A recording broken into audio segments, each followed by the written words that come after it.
Dolce sfidon Bias, një përplasje e fortë në shtëpinë e Big Brother Kosova. Shtëpia e Big Brother Kosova shpesh kthehet në arenë për përplasjet e forta mes banorëve, ku çdo fjalë ka peshë dhe çdo reagim mund të interpretohet nga banorët e tjerë dhe publiku.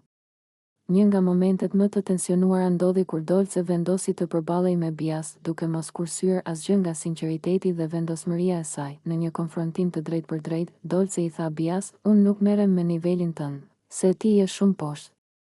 Është turp të merresh me ty." Këto fjalë nuk ishin thjesht një koment i thjeshtë, por një përpjekje për të vendosur një kufi dhe për të treguar dominimin në situatë.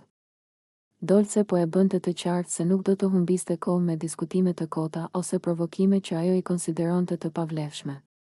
Reagimi i saj tregonte jo vetëm guxim, por edhe një mënyrë për të ruajtur autoritetin dhe qetësinë në situata tensionesh. Bias, nga ana tjetër, mbeti i befasuar, duke mos pritur një reagim kaq të ashpër dhe të drejtë-për-drejtë.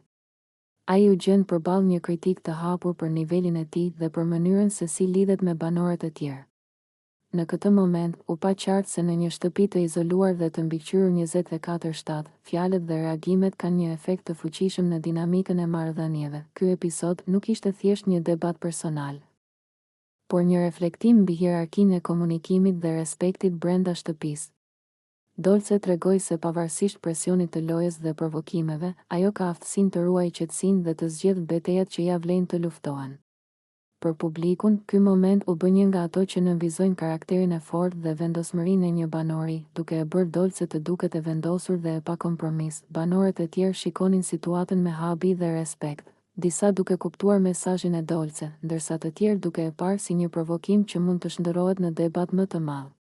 Publiku reagoi menjëherë duke vlerësuar vendosmërinë dhe sinqeritetin e saj. Dhe disa